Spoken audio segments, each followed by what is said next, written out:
pessoal, tudo bem? Meu nome é João Vitor, eu sou professor de Direito Administrativo e estou aqui com vocês para fazer o Giro 360, falar um pouquinho sobre a descentralização administrativa e a administração indireta. Ao falar de descentralização administrativa e administração indireta, o primeiro ponto que nós temos que abordar é a ideia da administração direta. O que seria a administração direta? A União, os estados, o Distrito Federal, os municípios. E essas pessoas são administração direta porque elas são pessoas políticas. E essas pessoas políticas, elas é quem tem a função primordial de exercer as funções públicas, tá certo? E muitas vezes, ao exercer a função pública, ela necessita desconcentrar o exercício dessas atividades.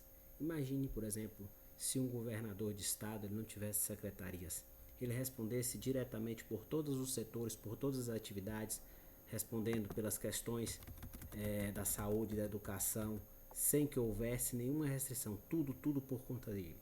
Seria praticamente impossível. Então vamos ver aqui na tela do computador um pouquinho sobre a administração indireta. Vamos lá, daqui. A administração direta, a desconcentração. Olha só, nós temos uma parte principal, que é o comando, tá aqui, o nosso corpo da administração direta. Esse comando, ele necessita de órgãos para auxiliar, para ajudar. Daqui você tem um comando central e estes órgãos exercendo atividades periféricas, porém não menos importantes. Um exemplo desses órgãos, os ministérios. Um exemplo, o Ministério da Saúde. Nós vimos há pouco, aqui no Brasil, que os ministros, eles estão subordinados ao chefe do executivo. Estão totalmente subordinados ao chefe do executivo. Tanto que, se tomam atitudes que não convêm ao chefe do executivo, ao presidente da república, esse pode simplesmente exonerar estes ministros. Ou seja, nós temos dentro da mesma administração a criação de órgãos, gerando a desconcentração, e estes órgãos que pertencem à mesma pessoa jurídica, estes órgãos, eles têm total subordinação porque há grande hierarquia, porque há hierarquia entre aquele que está acima, no caso o presidente da república está acima dos ministros de estado, tranquilo? Com isso aqui, vale a informação de que a administração direta, ela é uma só pessoa jurídica. Então, você não vai, volta para mim aqui, você não vai atuar juridicamente, você não vai entrar com uma ação contra o Ministério, você entra contra a União. Você não vai entrar contra a Secretaria de Saúde do Estado, você vai entrar contra o Estado. Você não vai entrar contra a Secretaria de Saúde do município, você entra contra o município, tranquilo? Mas o que acontece? Nós temos que uma só pessoa jurídica, um só centro, ele não dá conta de atender toda a demanda da população, toda a demanda da administração pública.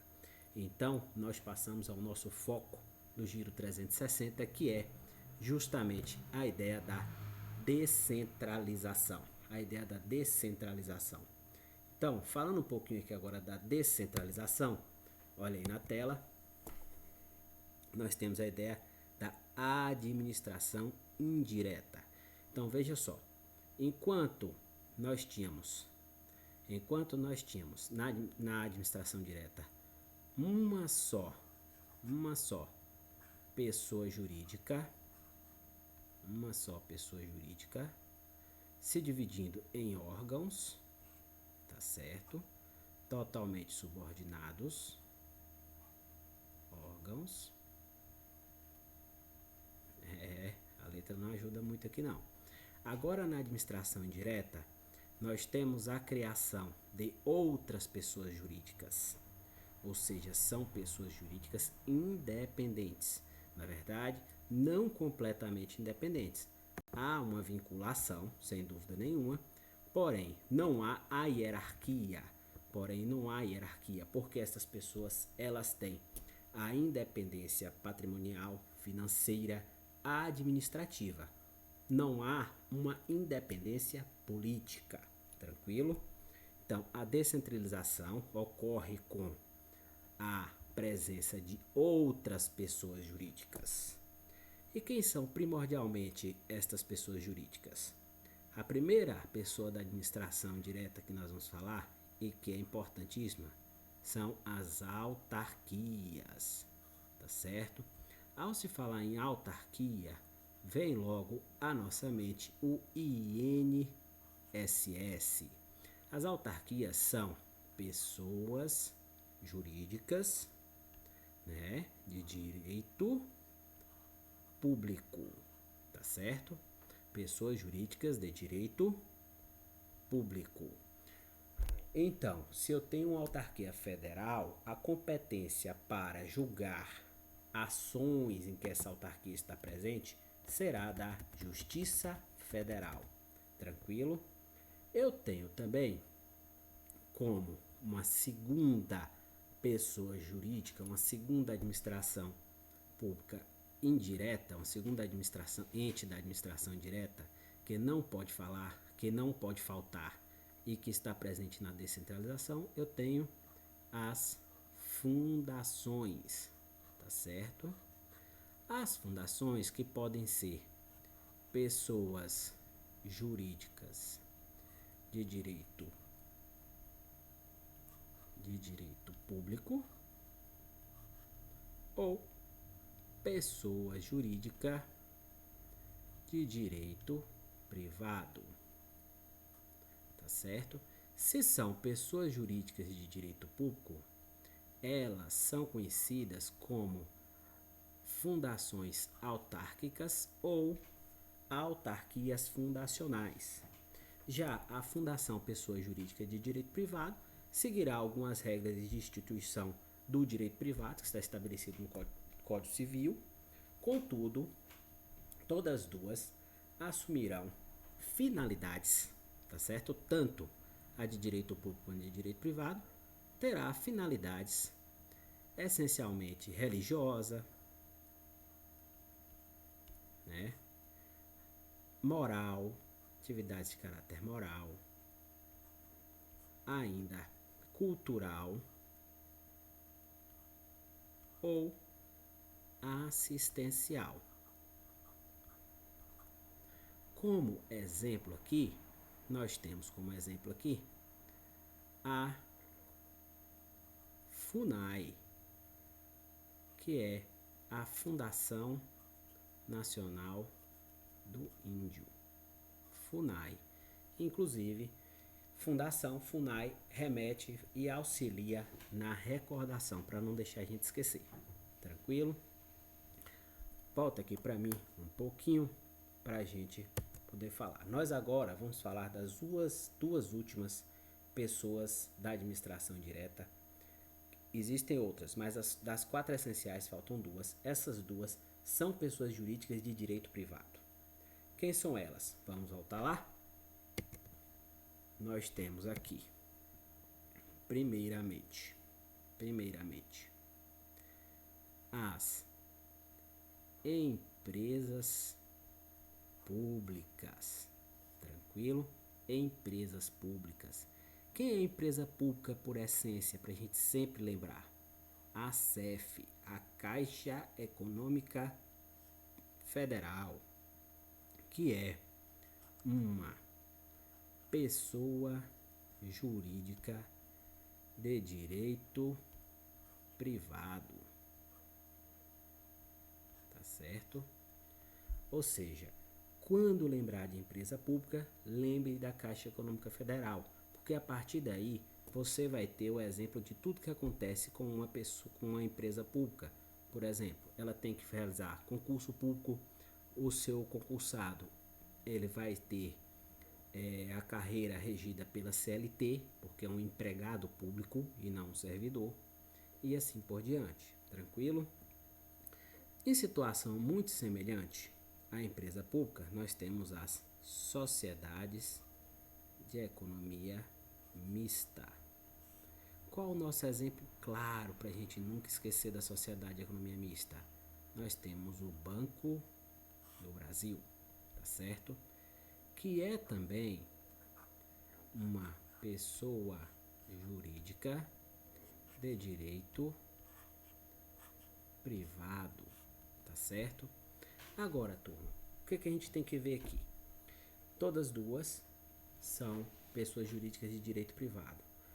O que tem que ter em mente é que quando se fala de uma empresa pública, vou aqui chamar para mim novamente. Quando se fala em uma empresa pública, tem que ter em mente que será competente para julgar ações envolvendo essa empresa pública, será competente a Justiça Federal, se ela for uma empresa pública federal, no caso da Caixa. Tanto é que se você for entrar com ação indenizatória contra a Caixa Econômica Federal, você vai à Justiça Federal. Agora, se você estiver falando de uma sociedade de economia mista, a competência será da Justiça Estadual, ainda que seja uma sociedade de economia mista de caráter federal, como é o Banco do Brasil. Tranquilo? Agora, o que você tem que ter em mente é que pode existir algumas situações em que tenha interesse da União. Então, tendo interesse da União, a causa que envolve a sociedade de economia mista poderá ir para a Justiça Federal. Mas isso ocorre de maneira excepcional, ou seja, apenas quando há interesse da União. Tranquilo? Então, a regra é: sociedade de economia mista vai para a Justiça Estadual. Beleza? Tranquilo. Outra coisa, as empresas públicas elas podem assumir qualquer tipo societário, não tem problema. Já a sociedade de economia mista somente poderá ser uma SA, uma sociedade anônima. Tranquilo? Por fim, falando mais um pouquinho, vamos voltar lá na tela, só para a gente concluir o nosso giro aqui rapidinho. Olha só, nós temos aqui que a administração indireta, a administração indireta, ela decorre da administração direta para uma melhor prestação de serviço, tranquilo? Mas veja que há uma separação, é como se fosse um filho, tem uma independência, não é? Tem uma vida própria, vai ter uma autonomia administrativa, uma autonomia patrimonial, mas há um vínculo, não é completamente dissociado, porque toda administração indireta ela é criada para auxiliar o Estado. Ela é criada para auxiliar a administração pública direta. Tranquilo? Portanto, ao ter essa finalidade, poderá a administração pública direta, ou seja, pode o pai e a mãe, exercer sobre a administração pública indireta um controle finalístico, tá certo? Então vamos lá, recapitulando, a administração pública direta seria como um pai, como uma mãe, tá aqui, uma pessoa maior, que precisa de outra pessoa para auxiliar em algum serviço. Então vai lá, teve um filho, não sei o que ganha independência, ganha autonomia, auxilia ali nas tarefas domésticas, no dia a dia e tal, mas que depende do ente direto quando vai atuar fora da sua missão. Ou seja, se foi determinado ao INSS que fosse realizar as questões previdenciárias do regime geral, se ele vai atuar fora das questões previdenciárias do regime geral, ele está fugindo ao motivo para o qual foi criado. Portanto, ele irá simplesmente ser tolhido neste momento, por meio do controle finalístico que a administração direta exerce sobre a indireta. Beleza? Então, nós temos aqui basicamente essa situação, tranquilo? Pessoal, fiquem bem, esse é o Giro 360, noções gerais aí, né, pra gente não se perder, dicas rápidas.